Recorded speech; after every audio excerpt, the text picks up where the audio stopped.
कई लोग सम्यक दर्शन की चर्चा कर करके इतने प्रसन्न हो जाते हैं, इतने प्रसन्न हो जाते हैं और वे ऐसा मानने लगते हैं कि अपन तो ज्ञानी हैं ही।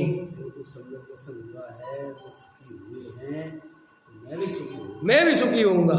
लेकिन वे जिनको सम्मेलन हुआ है वे सुखी हुए हैं, वो अपने अनुभव में उनको देख देख के सुखी नहीं हो सकते।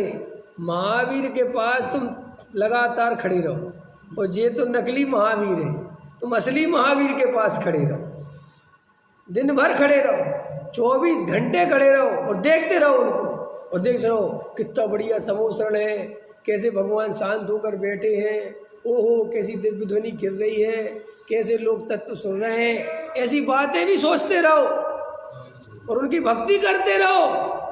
आचार्य कहते हैं ऐसे ही करते रहोगे और शांत होकर उस वेद ज्ञान के बल से आत्मा का अनुभव नहीं करोगे तो महावीर तुम्हारा कुछ भला नहीं कर पाएंगे। ये बात देखो सम्मेलन में क्या क्या रहस्य छुपे हैं कि मैं पढ़ाई करने से सुखी नहीं होता, क्योंकि पढ़ाई का क्षयोपशम से संबंध है। कैसे संबंध है? उसका पुण्य से संबंध नहीं है, उसके लिए पुण्य अलग चाहिए। इसलिए बहुत सारे लोग हैं जिनका क्षयोपशम बहुत है लेकिन पुण्य नहीं है, तो बेचारे 2 टाइम की रोटी कमाने में लगे हुए हैं। और चले हर कर्म का उदय समझा रहा हूँ मैं इसके माध्यम से।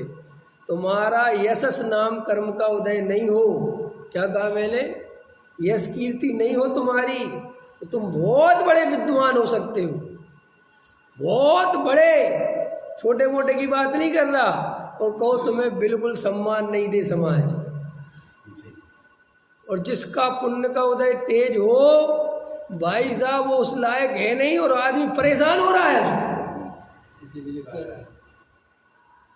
अब तुम ये पुण्य की गरमानी देखते हो, आशा नाम की जेल में भी पूजा हो रही और वो खुलेआम कहता है मैं तो कृष्ण हूं, मुझे तो जेल जाना ही था,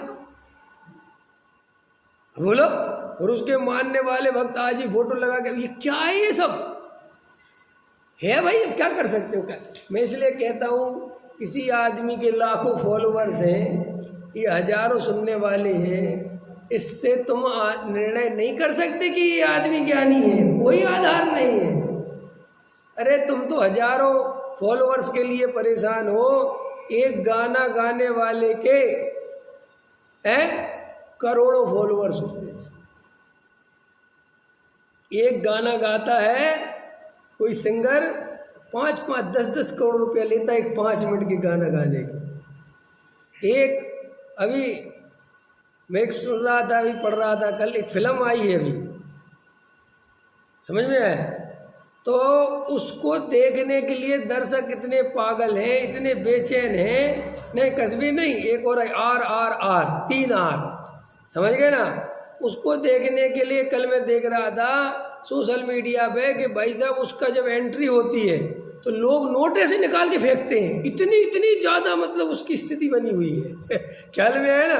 माने वो एक दिन की कमाई करी उसने 233 करोड़ एक दिन की, और अभी वो चलेगी जब बढ़ती चली जा रही। अभी कमाल है साहब, कमाल क्या है, उन सब जीवों में जो उनने काम किया सबके उदय हैं, उनका नाम है। कई लोग बहुत बढ़िया फिल्म बनती है और वो बॉक्स ऑफिस में बिल्कुल नहीं चलती। और कभी कभी तुम देखने जाओगे जिसका बहुत नाम हो रहा होगा, तुम देख के अपना सिर पकड़ लोगे कि इसमें है क्या, ये क्या हो रहा है। तो ये सब उदय है ये सब। अब एक को सम्मान मिल रहा है, एक सेठ को इतना सम्मान मिल रहा है, बहुत मिल रहा है, जबकि वो पैसा बिल्कुल कम दे रहा है, और एक बेचारा भर के दे रहा है तो भी उतना सम्मान नहीं मिल रहा, क्योंकि पैसा देने वाला उदय अलग और यशस नाम कर्म का उदय बिल्कुल अलग। वो यशस कीर्ति नहीं होगी तो तुम कितने उपाय कर लेना, तुम्हें कोई पूछेगा नहीं। अभी अपन को भरोसा आ जाए, निर्णय हो जाए, तो अपन दौड़ना तो बंद कर देंगे। ये तो भरोसा आ जाएगा कि होना होगा तो होगा, नहीं होना हो फिर देखो और कितना फायदा होगा। अगर सम्मान होगा तो भी अंदर निर्णय होगा कि मेरा नहीं हो रहा, क्योंकि सम्यक दृष्टि है। तो सम्यक दृष्टि को भेद ज्ञान है कि जिस वाणी का सम्मान हो रहा है जिस देह आश्रित मेरे गीत गाए जा रहे हैं वो तो मैं हूँ नहीं। तो वहाँ से भी वेद ज्ञान चलता है। यदि सम्यक दृष्टि का पुण्य का उदय आया, बहुत रुपया पैसा मकान दुकान बहुत आ गया पुण्य का उदय, तो भी सम्यक दृष्टि परेशान नहीं होता।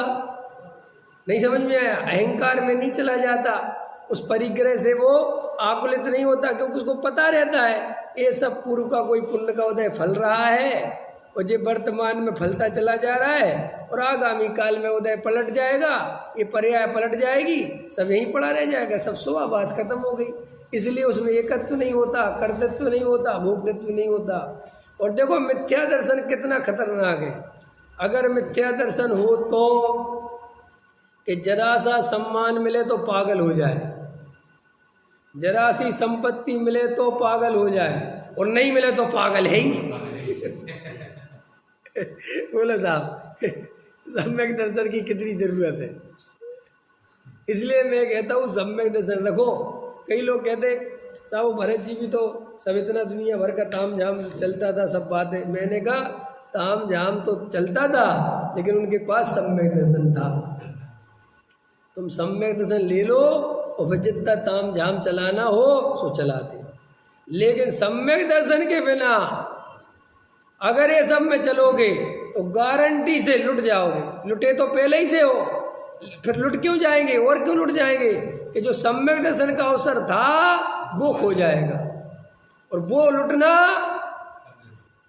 सबसे बड़ा लुटना है, उससे बड़ा लुटना कोई नहीं है।